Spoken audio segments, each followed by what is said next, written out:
Hello everyone and welcome to another episode of Belief Stream podcast. My name is Sally and today we're going to talk about mind games narcissists love to play. Narcissists love to control the victims, and in order for them to do that, the narcissist will attempt to control them psychologically. And this is accomplished by the narcissist using a variety of psychological mind games and tricks in the hope that their victims won't figure it out. Here are few games that the narcissist love to play and hope that you won't figure it out. The first one is lying and saying it was not them. If you are or were in a narcissistic abusive relationship, you will know this one very well. The narcissist will always say it was not them and shift the blame to someone else and never take responsibility for their actions. The narcissist lies constantly and it is part of who they are as individuals. You will recognize that you are struggling with the narcissist lying and blaming everyone else and never taking responsibility. The second mind game that the narcissist play and hope that you won't figure it out is that the narcissist flirt with other people even when you are around.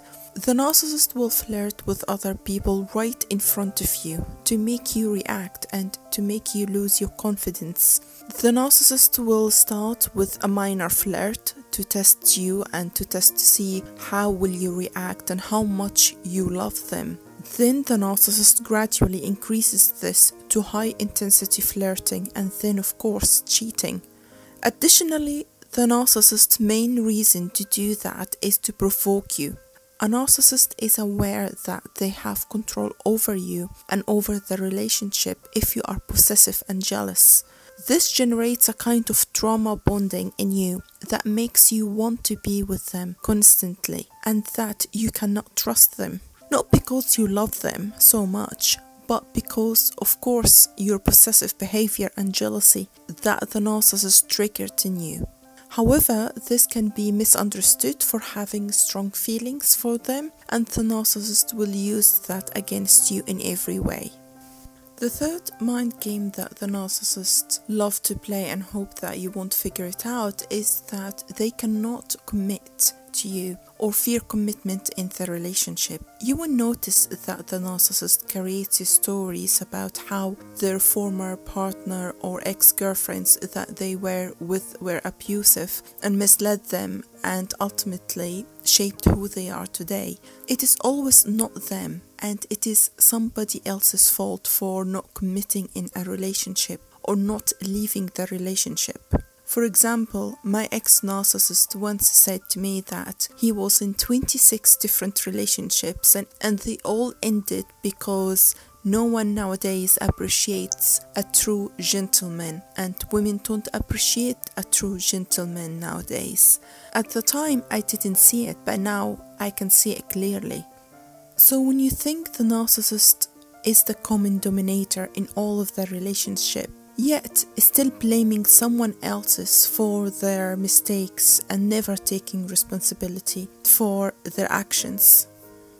The fourth mind game that the narcissists love to play and hope that you won't figure it out is that they plan to isolate you. One of the most popular games the narcissists play is isolation. What better way for them to exercise power over you than to put your loved ones, your friends against you?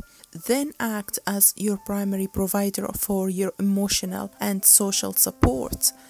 This is how the narcissist manipulates you to cut off contact with your friends, your family, your loved ones so that you begin and keep relying on them. They are cunning enough to initially win over your family and friends. Later, when they say things to them, they will cause misunderstanding between you and them. However, if you have a strong and decent friends in your cycle, rest assured that the narcissist will not be able to influence them. They will see right through the narcissist. The final and the fifth one, the mind game that the narcissists love to play and hope that you won't figure it out, is that the narcissist plan to control you financially. The The narcissist wants to make sure that you rely on him or her 100%. So the narcissist may make you move home multiple times so you won't have a stable career, as this happened to me as well, in order for you not to have a regular income so that he or she can control you. Additionally, the narcissist will take money out of your joint bank account if you have one together to leave you with nothing. The narcissist will get you into debts and credit card debts, and that's because their lavish spendings to make them look good as if they are rich or somebody important. And that's the main goal, is to make sure that you do not have any finances to leave. So to end, the purpose of the narcissistic mind game is to manipulate you and throw you off balance so that the narcissist can take advantage over the relationship and to control you. Narcissists regularly play psychological mind tricks to make themselves seem better and more powerful than you. Being in a relationship with a narcissist can be difficult as they lack empathy to meet your needs. You might need to learn how to outsmart a narcissist at their own game to deal with them. And also, how do you play the narcissist game and win? And that's what we do here in my channel at Believe Stream Podcast. My main goal is to help people who survived and who are surviving narcissistic abuse and to educate people about narcissism. Make sure that you put yourself as a priority and refuse to anticipate in the narcissist mind games, and establish healthy boundaries will help you avoid being taken advantage of by the narcissist. That's it for today's episode. I hope you enjoyed it. Please don't forget to like and subscribe and leave a comment below to let me know your experiences, and have you ever experienced mind games with the narcissist? Thank you very much for listening, and I hope that you have a wonderful day.